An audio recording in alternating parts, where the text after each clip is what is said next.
আজকের ক্লাসে আমরা আলোচনা করব তোমাদের চর্যাপদের অষ্টমতম পদ অর্থাৎ শোনে ভরিতি করুণা নাবি রূপাথই নাহি কোঠাবি। এই পদটি রচনা করেছেন অর্থাৎ পদকর্তা হচ্ছেন কম্বলাম্বরপাদ বা কামলিপাদ। এই পদটি গাওয়া হয় যে রাগে, সেই রাগটির নাম হচ্ছে দেবক্রী রাগ। তো এই পদটি খুব সুন্দরভাবে লাইন বাই লাইন ধরে ধরে আলোচনা করা হয়েছে। একটু সময় লেগেছে, কিন্তু তোমাদের সুবিধার্থে তোমরা যাতে বুঝতে পারো ভালোভাবে, তাই এর বাচ্চার্থ গভীরার্থ দুটো একসাথে কিন্তু আমরা তুলে ধরেছি। তাই মন দিয়ে তোমরা যদি একবার ভিডিওটা দেখো, তাহলে মনে হয় না যে দ্বিতীয়বার তোমাদের টেক্সট বুক পড়ার কোনো প্রয়োজন হবে বলে।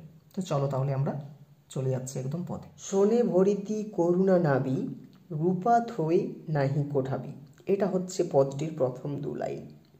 তো দেখো, একটা কথা বলি যে তুমি চর্যাপদের প্রত্যেকটা পদের ভিতরেই কিন্তু চর্যাপদের দুটো অর্থ থাকে, একটা হচ্ছে বাচ্যার্থ, একটা হচ্ছে গূঢ়ার্থ বা গভীরের অর্থ। তাহলে এই লাইনটা, যে লাইনটা রয়েছে প্রথম দু লাইন, এই লাইনের বাচ্যার্থটা কি? সেটা হচ্ছে যে শোনে ভরিতি করুণা নাবি রূপাথই নাহি কোঠাবি। অর্থাৎ দেখো, এখানে শোনে এবং সোনা এবং রূপা, এই দুটো জিনিসের বাচ্চার্থ আমরা প্রথমে জানি যে দুটো জিনিস হচ্ছে অলংকার। অলংকার কেমন?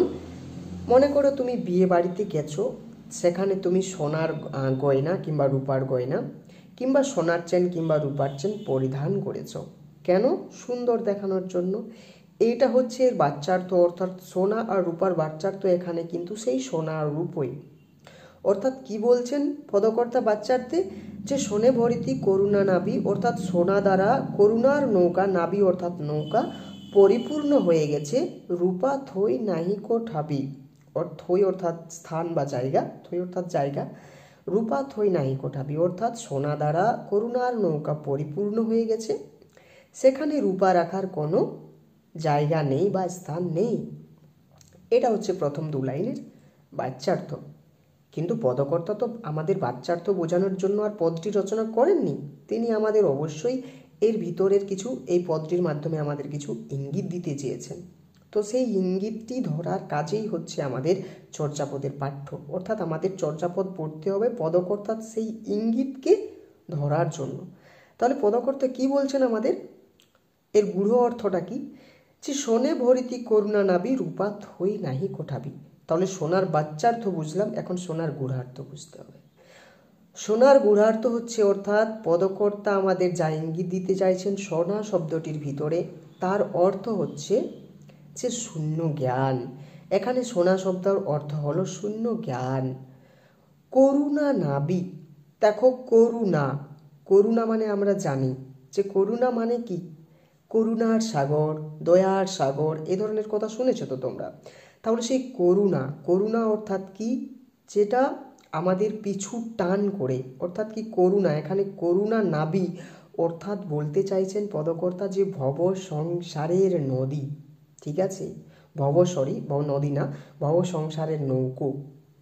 দেখো, তুমি আমরা যে জায়গাতে বসবাস করছি, এটাই হচ্ছে ভব সংসার। কেননা এখানে কাম, ক্রোধ, লোভ, লালসা, মোহ প্রত্যেকটা জিনিস কিন্তু মিলেমিশে একাকার হয়ে আছে বলে আমরা পরমাত্মার সাথে মিলিত হতে পারি না। আমরা সবাইকে ছেড়ে সব কিছু ত্যাগ করে আমরা কিন্তু পরমাত্মার সাথে মিলিত হতে পারি না, চেষ্টা করলেও পারি না। কেননা আমাদের এই ভব সংসারের বেড়া জালের এত টান, এত মোহ যে আমাদেরকে আর সামনে দিকে এগোতেই দেয় না। তাই পদকর্তা বলছেন সেই করুণার নাবি বা সেই করুণার নৌকাতে যতক্ষণ না অবধি তুমি শূন্য জ্ঞানের জল ঢেলে সেই নৌকাকে ভাসিয়ে দিচ্ছ পরমাত্মার উদ্দেশ্যে, ততক্ষণ না তুমি মহাসুখ বা পরমাত্মার সাথে মিলিত হতে পারবে না। তাই পদকর্তা বলছেন যে শোনে ভরিতি করুণা নাবি, অর্থাৎ করুণার নৌকাটি সোনা অর্থাৎ শূন্য জ্ঞান দ্বারা পরিপূর্ণ হয়ে আছে বা হয়ে গেছে। রূপা থই নাহি কোঠাবি, এখানে রূপা শব্দের অর্থ হচ্ছে মিথ্যা জ্ঞানের অস্তিত্ব। এখানে রূপা অর্থাৎ মিথ্যা জ্ঞানের অস্তিত্ব রাখার কোনো জায়গা নেই। অর্থাৎ এখানে কাম, ক্রোধ, মোহ লালসা এসব কিচ্ছু চলবে না, ওখানে ওই জিনিসটা রাখার কোনো জায়গা নেই। সেখানে শূন্য জ্ঞান দ্বারা কিন্তু সেই করুণার নৌকা পরিপূর্ণ হয়ে গেছে, সেখানে মিথ্যা অস্তিত্বের জ্ঞান রাখার কোনো জায়গা নেই। দেখো আমি একটা উদাহরণ দিই। মনে করো তুমি বসে আছো, তোমার পাশে একটা বাটি আছে এবং তোমার হাতে, মনে করো বাম হাতে তোমার এক মুঠো নুন আছে এবং ডান হাতে এক মুঠো চিনি আছে। এরপর তোমার বাম হাত এবং ডান হাতের এক মুঠো করে যে চিনিটা আছে, তুমি যদি বাটিটাতে এক মুঠো চিনি দিয়ে দাও তাহলে বাটিটা কিন্তু পরিপূর্ণ হয়ে যাবে, ঠিক আছে। তো মনে করো তুমি সেই বাটিটাতে বাম হাতের যে এক মুঠো নুন আছে সেই নুনটা তুমি বাটিটাতে দিয়ে দিলে, অর্থাৎ বাটিটা পরিপূর্ণ হয়ে গেল। এর পরবর্তী সময় তুমি যদি তার উপরেই যদি সেই ডান হাতের যে চিনি রয়েছে তার উপরে যদি আবার তুমি পরিপূর্ণ সেই বাটির উপরে যদি আবার চিনি দাও, তাহলে কি চিনিটা থাকবে উপরে, না পড়ে যাবে? অবশ্যই পড়ে যাবে। ঠিক সেই তেমনি, কেননা সেই বাটিটা নুন দ্বারা পরিপূর্ণ হয়ে গেছে, সেখানে আর চিনি রাখার কোনো জায়গা নেই, ঠিক আছে। পদকর্তা আমাদের তাই বলছেন যে শোনে ভরিতি করুণা নাবি রূপাত হই নাইকো ঠাবি। এখানে অর্থাৎ এখানে অর্থাৎ যদি একবারে বলি, ঠিক আছে, এক নিমিষে যদি বলি এর গূঢ়তত্ত্ব, তাহলে এটা হচ্ছে যে শূন্য জ্ঞান দ্বারা করুণার নৌকা পরিপূর্ণ হয়ে গেছে, সেখানে রূপা অর্থাৎ মিথ্যা জ্ঞানের অস্তিত্ব রাখার কোনো জায়গা নেই। বুঝতে পেরেছ প্রথম দু লাইনের মানে? বড় হতে পারে, কিন্তু একটু সময় ধরে শুনে নিও ধৈর্য সহকারে, উপকার তোমরাই লাভ করবে, ঠিক আছে। পরবর্তী লাইন আছে কি, যে বা হতু কামলি গ অন উবেশে গেলি জাম বৌড়ই কইসে। দেখো পরবর্তী লাইনটাও খুব সুন্দর একটা লাইন, যে পদকর্তা কামলি নিজ উদ্দেশ্যেই বলছেন, যে কামলি অর্থাৎ পদকর্তা, এখানে এই লাইনটাই কিন্তু মেন লাইন পদটির, একদিক থেকে বলা চলে। যে বাহুত কামলি গ অন উবাসে, গ অন অর্থাৎ আকাশে, উবেশে অর্থাৎ উদ্দেশ্যে, গেলি জাম শব্দের অর্থ হচ্ছে গত জন্ম, বৌড়ই, বৌড়ই শব্দের অর্থ হচ্ছে পুনরাবর্তিত হওয়া, ঠিক আছে, বা পুনরাবর্তিত হয় ব্যাপার। তাহলে আমরা বলি যে মানে বলি যে এর প্রথমে বাচ্চার্থ বলি, যে বাহুত কামলি গণ উবেশে, যে কামলি তুমি গগনের উদ্দেশ্যে নৌকা পাড়ি দাও, গেলি জাম বৌড়ই কোষে, অর্থাৎ নতুন জন্ম, অর্থাৎ নতুনভাবে জন্মগ্রহণ করার কোনো প্রয়োজন নেই। তাহলে এর গূঢ়ার্থটা আমরা দেখি, যে পদকর্তা কামলি নিজের উদ্দেশ্যেই বলছেন যে তুমি গগনের উদ্দেশ্যে, অর্থাৎ গগন উবেশে অর্থাৎ কি মহাসুখ অর্জনের উদ্দেশ্যে, এইটা হচ্ছে ইঙ্গিত। গগন উদ্দেশ্যে কথাটি শব্দটি ব্যবহার করেছেন এখানে পদকর্তা, কিসের জন্য? পদকর্তা এই শব্দটির ভিতরে আমাদের বলতে চাইছেন, অর্থাৎ এর অর্থ আমাদের বুঝাতে চাইছেন, গগনের উবেশে কথার অর্থ যে মহাসুখ অর্জন করার উদ্দেশ্যে তুমি তোমার নৌকোকে বেয়ে নিয়ে চলো। কামলি নিজেই নিজেকে বলছেন যে কামলি তুমি তোমার নৌকোকে মহাসুখের উদ্দেশ্যে বা পরমাত্মার সাথে মিলিত হওয়ার উদ্দেশ্যে নৌকাকে বেয়ে নিয়ে চলো। এর জন্য এর জন্য নতুন, অর্থাৎ এর জন্য নতুনভাবে গেলিজাম বৌড় কৈশ, এর জন্য বা তাহলে নতুনভাবে জন্মগ্রহণ করার কোনো প্রয়োজন নেই। অর্থাৎ আমরা যদি এক নিমিষে বলি এর গূঢ়ার্থ, তাহলে এটা হয় যে বাহুত কামলি গ অন উবেশে গেলিজাম বৌড়ই কৈশে, অর্থাৎ কি, যে পদকর্তা কামলি নিজ উদ্দেশ্যেই বলছেন যে কামলি তুমি তোমার নৌকোকে মহাসুখ অর্জনের উদ্দেশ্যে বা পরমাত্মার সাথে মিলনের উদ্দেশ্যে তোমার নৌকোকে তুমি বেয়ে নিয়ে চলো, তাহলে আর তাহলে আর নতুন জন্ম গ্রহণ করার কোনো দরকার নেই, ঠিক আছে। দেখো আমি আরেকটা জাস্ট একটা জিনিস বলি, যে এখানে যেটা রয়েছে বাহুত কামলি গ অন উবেশে, এখানে মহাসুখ অর্জন করতে হলে যে পথটা আমাদের দেখাচ্ছেন পদকর্তা, এই পথটা দেখাচ্ছেন এখানে কেমন পথ দেখাচ্ছেন, যে মহাসুখ অর্থাৎ পরমাত্মার সাথে মিলিত হওয়ার যে পথ, সেই পথটি দেখাচ্ছেন কোথায়? গ অন উবেশে, অর্থাৎ কি তোমাকে গগনের উদ্দেশ্যে তোমার নৌকোকে পাড়ি দিতে হবে, তবে তুমি মহাসুখ অর্জন করতে পারবে, ঠিক আছে। আমি 5 নম্বর একটা পদে বলি, প্রত্যেক পদকর্তা কিন্তু প্রত্যেকভাবে কিন্তু নিজ নিজ পদে এক একটা পদ দেখায় মহাসুখ অর্জন করার জন্য বা পরমাত্মার সাথে মিলিত হওয়ার জন্য। তো সেই দেখো 5 নম্বর পদে যে রয়েছে, যে ভবনই গহন গম্ভীর বেগে বায়ু আনতে চিখিল মাঝে নথাই, ধর্মার্থে চাটিল সাংকব গড়য় পারগামিল্য ও নিভর তরয়। সেখানে দেখো পদকর্তা বলতে চাইছিলেন যে তোমাকে যদি ভবসংসার অর্থাৎ এপারে ভবসংসার ওই পারে থাকে কিন্তু মহাসুখ বা পরমাত্মা, তার সাথে যদি মিলিত হতে হয় তাহলে তোমাকে পথ কিভাবে যেতে হবে, একটা সাঁকোর মধ্য দিয়ে যেতে হবে। সেখানে যেমন পরমাত্মার সাথে মিলিত হওয়ার জন্য পদকর্তা সাঁকোকে ব্যবহার করেছেন, এখানে তেমনি পদকর্তা পরমাত্মার সাথে মিলিত হওয়ার জন্য গ অন উবেশে নৌকা ভাসাতে বলেছেন। ঠিক আছে, তো এই হচ্ছে পদকর্তার যে পরবর্তী লাইনের গুণার্থ, যে বাহুত কামলি গ অন উবেশে গেলি জাম বৌড় কইসে, অর্থাৎ কি, যে পদকর্তা বলছেন, যে পদকর্তা নিজে নিজেকেই বলছেন কামলি তুমি গগনের উদ্দেশ্যে অর্থাৎ মহাসুখ অর্জন করার উদ্দেশ্যে তোমার নৌকাকে বেয়ে নিয়ে চলো, তাহলে আর নতুন জন্মগ্রহণ করার কোনো প্রয়োজন নেই। তাহলে প্রথম 4 লাইনের আমরা মানে এক নিমিষে বুঝে যাই। দেখি, যে শোনে ভরিতি করুণা নাবি রূপাথই নাহিকো ঠাবি বাহুত কামলি গ অন উবেশে গেলি জাম বৌড় কইসে, অর্থাৎ যে শূন্য জ্ঞান দ্বারা করুণার নৌকা পরিপূর্ণ হয়ে আছে, সেখানে রূপা অর্থাৎ মিথ্যা জ্ঞানের অস্তিত্ব রাখার কোনো প্রয়োজন নেই। বাহুত কামলি গ অন উবেশে, পদকর্তা নিজেই নিজেকে বলছেন যে তুমি তোমার নৌকাকে গগনের উদ্দেশ্যে অর্থাৎ মহাসুখ অর্জনের বা পরমাত্মার সাথে মিলিত হওয়ার উদ্দেশ্যে তুমি তোমার নৌকাকে বেয়ে নিয়ে চলো, গেলি চাম ব উড়ো কইসে, অর্থাৎ তাহলে আর নতুন জন্মগ্রহণ করার কোনো মানে হয় না, বা নতুন জন্মগ্রহণ করার কোনো প্রয়োজন হবে না। ঠিক আছে, এই ছিল প্রথম 4 লাইনের গূঢ়ার্থ এবং বাচ্যার্থ। চলো পরবর্তী লাইনে আমরা দেখি। পরবর্তী লাইনে আমরা দেখতে পাবো যে কিভাবে নৌকাকে বেয়ে নিয়ে যাওয়া যায়। ঠিক আছে, বা কিভাবে, এটা হচ্ছে বাচ্যার্থ বা এর গূঢ়ার্থ আমরা যদি দেখি তাহলে আমরা পরবর্তী লাইনে দেখতে পাবো যে কিভাবে আমরা ভবসংসারে নিজেকে এই কাম ক্রোধ লোভ লালসা মোহ এই ধরনের জিনিস থেকে আমরা নিজেকে মুক্ত করে আমরা আমাদের করুণার নৌকা থেকে বেরিয়ে সেই করুণার নৌকার উপরে শূন্য জ্ঞানের আলো ঢেলে আমরা কিভাবে সেই নৌকোকে বেয়ে নিয়ে যেতে পারবো পরমাত্মার উদ্দেশ্যে। ঠিক আছে, এর পরবর্তী লাইনে আমরা তাই দেখতে পাবো। ঠিক আছে, তো চলো পরবর্তী লাইনে আমরা দেখি পদকর্তা কি বোঝাচ্ছে। এই লাইনে পদকর্তা বলছেন যে খুন্তি উপাড়ি মেলিল কাচ্ছি বা হুতু কামলি সদ্গুরু পুচ্ছি। দেখো, এর বাচ্চার্থ হচ্ছে যে খুঁটি উপাড়ি মেলিল কাচ্ছি, অর্থাৎ খুঁটি উপাড়ি অর্থাৎ দেখো যে খুঁটি উপড়ে ফেলা। দেখো নৌকা, প্রথম থেকেই তো নৌকোর কথাটা আমরা শুনে আসছি পদটিতে। তাহলে দেখো নৌকাকে ভাসাতে গেলে নৌকা থাকে প্রথমে কিন্তু ঘাটে, সেখানে কিন্তু নৌকো একটা খুঁটি দ্বারা বাঁধা থাকে যাতে করে নৌকোটা নিজের থেকে বয়ে না চলে যায়।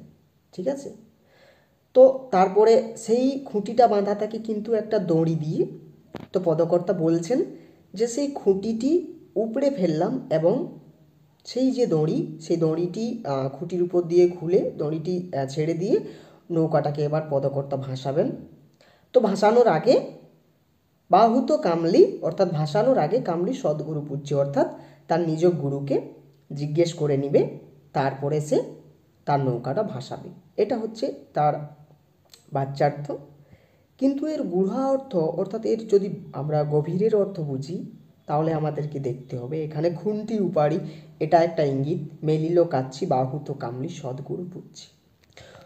খুন্তি উপাড়ি মেলিল কাচ্ছি বাহুত কামলি সদ্গুরু পুচ্ছি। দেখো, আমরা চর্যাপদের পদ কেন পড়ি, এই লাইনটা তখনই উদ্ধার করতে পারবে যখন তুমি এই প্রশ্নটার উত্তর দিতে পারবে যে আমরা চর্যাপদের পদ কেন পড়ি। এটার জন্যই কি যে আমাদের পাঠ্য, তুমি যদি চর্যাপদ কোনো জিনিস উদ্ধার করার জন্যে পড়ো তাহলে সেটা হচ্ছে কি, যে মহাসুখ কিভাবে আমরা অর্জন করতে পারবো, মহাসুখ কিভাবে আমরা লাভ করতে পারবো। ঠিক আছে, আমরা এই কারণেই কিন্তু চর্যাপদ পড়ে থাকি। কিন্তু আসল ব্যাপার হচ্ছে আমরা সিলেবাসে আছে সেই জন্যই পড়ি, নাহলে চর্যাপদ আমরা পড়তাম না। কিন্তু কি করবে বলো, এখন বাধ্য, পড়তে তো হবেই। তাহলে যখন পড়ছো তখন জেনে নাও যে চর্যাপদ এ প্রত্যেকটি পদকর্তা, অর্থাৎ চর্যাপদে যতজন পদকর্তা আছেন উনারা প্রত্যেক পদকর্তা তার নিজ নিজ পদে ব্যাখ্যা করেছেন বিভিন্নভাবে যে কিভাবে মহাসুখ অর্জন করা যায় বা কিভাবে ভবসংসার ত্যাগ করে নিজেকে পরমাত্মার সাথে মিলিত করতে হয়, তার এই উপায় কিন্তু আমাদের বিভিন্ন পদকর্তা বিভিন্নভাবে নিজ নিজ পদে ব্যাখ্যা করেছেন। তো এখানে পদকর্তা বলছেন যে আমাদের যদি এই লাইনের ভিতরে এই যে খুন্তি উপাড়ি, এই খুন্তি মানে হচ্ছে আমাদের ভবসংসারে আমাদের যে দোষ, আমাদের ভিতরে যে দোষ, আমাদের ভিতরে যে কাম, আমাদের ভিতরে যে ক্রোধ, আমাদের ভিতরে যে রাগ, এই সকল জিনিসগুলো রয়েছে, সেই জিনিসগুলোকে উপড়ে ফেলতে হবে।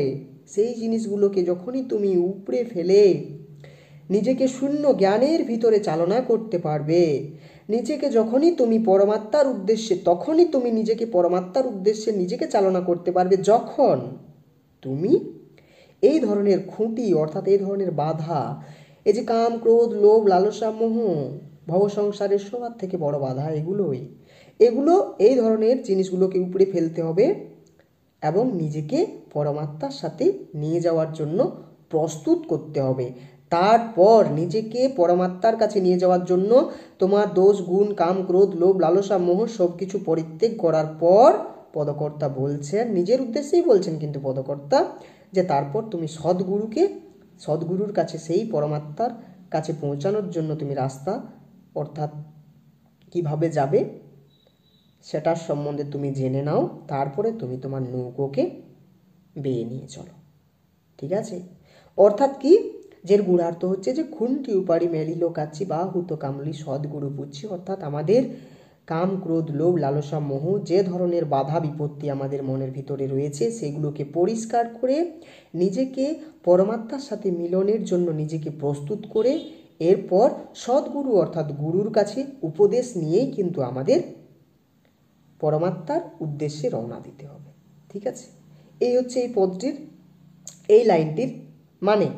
তার আগে আরেকটা ব্যাপার বলি, যে দেখো প্রত্যেকটি পদে কিন্তু তোমরা এই ধরনের লাইন পাবে। এই পদে কিন্তু 8 নম্বর পদে অর্থাৎ কামলি পাদের যে রচনা, এই পদে কিন্তু তোমরা দেখতে পাচ্ছ এই লাইনটাতে যে বাহুত কামলি সদ্গুরু পুচ্ছি।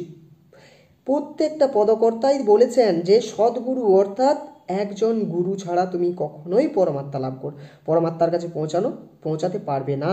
অর্থাৎ প্রত্যেকটা জিনিসের জন্যই কিন্তু একজন গুরু চাই, না হলে কিন্তু তুমি সঠিক পথ কোনোভাবেই খুঁজে পাবে না। দেখো এই পদে যেমন বলেছেন পদকর্তা এই লাইনটার ভিতরে যে বাহুত কামলি সদ্গুরু পুচ্ছি, 1 নম্বর পদে আমরা যদি লক্ষ্য করি তাহলে 1 নম্বর পদে আমরা দেখব যে লুই ভনয় গুরু পুচ্ছিও জানো। ঠিক আছে? তারপর আমরা যদি 5 নম্বর পদে দেখি তাহলে আমরা দেখতে পাবো যে লাস্ট লাইনে রয়েছে যে পুচ্ছত চাট্টিল অনুত্তর স্বামী। প্রত্যেক পদকর্তাই কিন্তু বলেছেন যে গুরুর কাছে প্রথমে আদেশ বা উপদেশ নাও, কিভাবে যাওয়া যায় সেই রাস্তা জেনে নাও, তারপরেই তুমি নিজের পরমাত্মার সাথে মিলিত হওয়ার জন্য রওনা দাও। ঠিক আছে? তো আমরা দেখি আরেকবার আমরা দেখব। দেখো মুখস্থ হয়ে যাবে, তোমাদের পদগুলো মুখস্থ হয়ে যাবে। বারবার রিপিট করে করে বলছি যে খুন্তি উপাড়ি মেলিল কাচ্ছি বা হুত কামলি সদ্গুরু পুচ্ছি, অর্থাৎ কি নিজের দোষ গুণ কাম ক্রোধ মোহ লালসা যা কিছু রয়েছে বাধা বিপত্তি সব কিছু তুমি দূরে সরিয়ে নিজেকে প্রথমে প্রস্তুত করো, তারপরে গুরুর উপদেশ নিয়ে তুমি তোমার নৌকা বা তুমি তোমার পরমাত্মার সাথে মিলিত হওয়ার জন্য সেই পথে তুমি রওনা দাও। ঠিক আছে? বা তারপরে তুমি তোমার নৌকোকে মহাসুখ অর্জনের উদ্দেশ্যে অর্থাৎ গগনের উদ্দেশ্যে তুমি বেয়ে নিয়ে যাও। ঠিক আছে? এইটা হচ্ছে এই পদটির মানে। আরেকবার বলি, খুন্তি উপাড়ি মেলিল কাচ্ছি। কাচ্ছি শব্দের অর্থ হচ্ছে যে দড়ি, বা হুত কামলি সদ্গুরু পুচ্ছি। এর মানে মনে হয় না আর বলার প্রয়োজন হবে বলে, আশা করি তোমরা বুঝতে পেরেছো। তো প্রথমে এরপরে আর 2টো লাইন রয়েছে। ঠিক আছে? তাহলেই হয়ে গেল। তো চলো দেরি করছি না, চলো পরবর্তী লাইনে দেখি পদকর্তা কি বলছে। মাঙ্গত চড়িলে চৌদিশে চাহ কেড়ুয়াল নাহি কে কি বাহবকে পার। দেখো এর বাচ্চার তো হচ্ছে যে মাঙ্গত চড়িলে চৌদিশে চাহ, অর্থাৎ কি মার্গেতে চড়লে চতুর্দিকে তাকানো যাবে না। কেড়ুয়াল নাহি কে কি বাহবকে পার, অর্থাৎ কেড়ুয়াল ছাড়া কেউ নৌকা বাইতে পারে না। কেড়ুয়াল মানে হচ্ছে দাঁড়, কেড়ুয়াল ছাড়া কেউ নৌকা বাইতে পারে না। ঠিক আছে?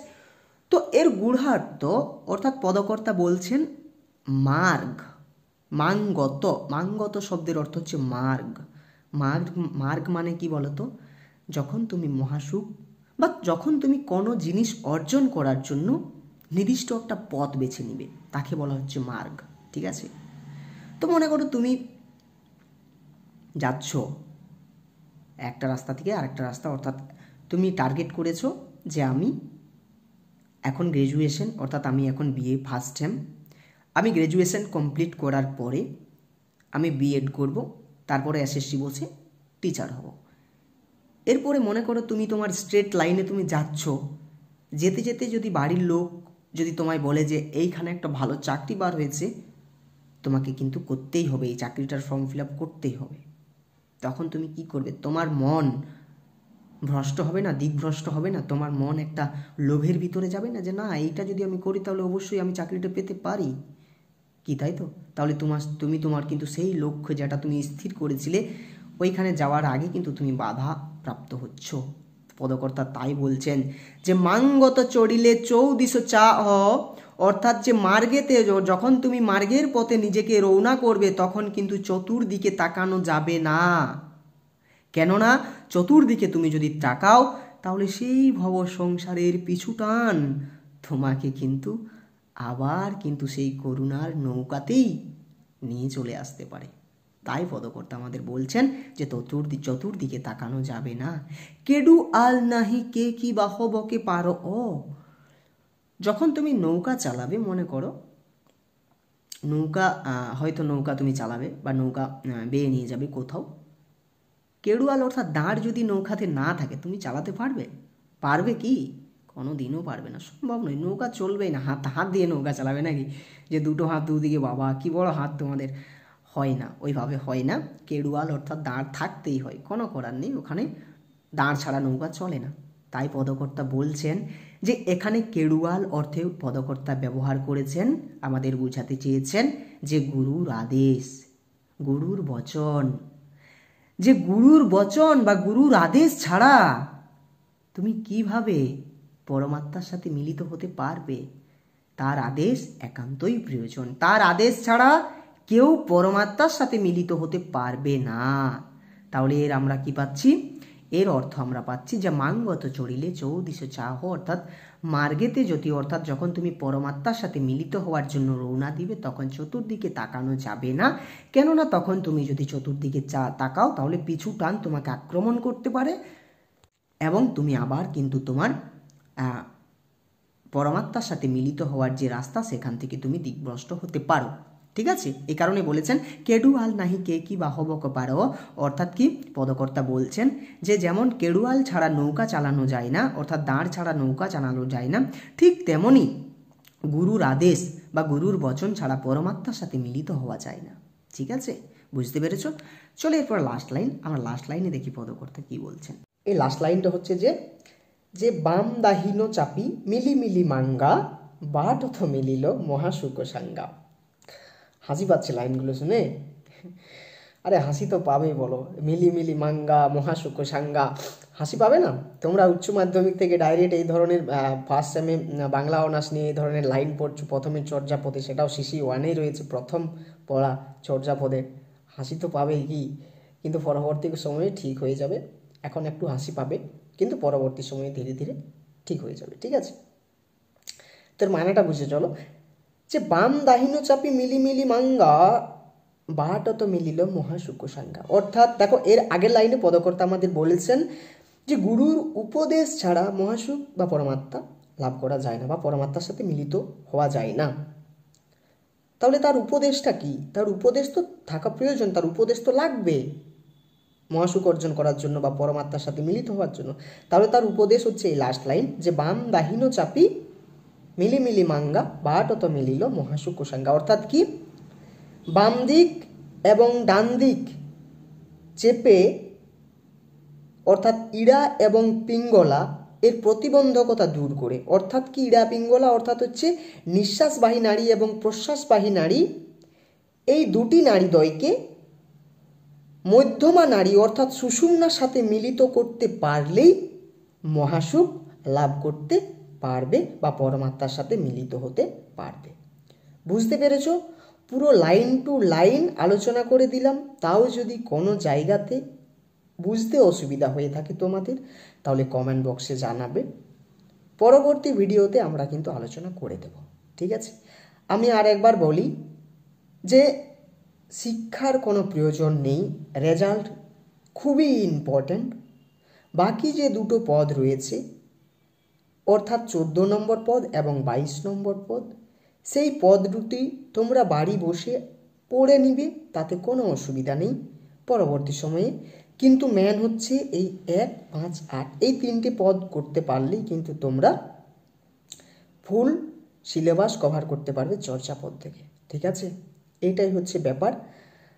আর এর পরবর্তী ক্লাসে আমরা কিন্তু আলোচনা করব শর্ট কোশ্চেন, লং কোশ্চেন আর 2 নম্বরের যে প্রশ্নগুলো আসে সেগুলো, যেগুলো তোমাদের চর্যাপদ থেকে পড়বে। ফাইনাল অর্থাৎ আমরা ফাইনাল সাজেশনের মতো করে আমরা কিন্তু আলোচনা করব, একটা প্রশ্নপত্র তৈরি করব চর্যাপদ থেকে, সেই আমরা কিন্তু তা আলোচনা করব, ঠিক আছে। তো পরবর্তী ক্লাসে আমরা সেই শর্ট কোশ্চেন এসব চর্যাপদ আমরা পরবর্তী ক্লাসে শেষ করব। তার পরবর্তী ক্লাসে আমরা শ্রীকৃষ্ণ কীর্তন কিন্তু আমরা শুরু করব, ঠিক আছে। তাই আমি রিকোয়েস্ট করছি তোমরা যারা 1 নম্বর পদ এবং 5 নম্বর পদটি না দেখে থাকো বা না শুনে থাকো, তাহলে কিন্তু তোমরা ডিসক্রিপশানে লিঙ্ক দেওয়া রয়েছে প্লেলিস্টে, first sem Bengali honours first sem, সেই প্লেলিস্টে গিয়ে তোমরা কিন্তু চেক করে নিতে পারো ভিডিওটা, ঠিক আছে। তো চলো, তাও আমি বারবার বলছি কোনো জায়গাতে অসুবিধা হলে তোমরা কিন্তু কমেন্ট করে জানাবে, ওকে। তো চলো তাহলে আবার ফিরে আসছি পরবর্তী ক্লাসে। ভালো থাকো সকলে এবং আনন্দের সাথে সাথে পড়াশোনা করো।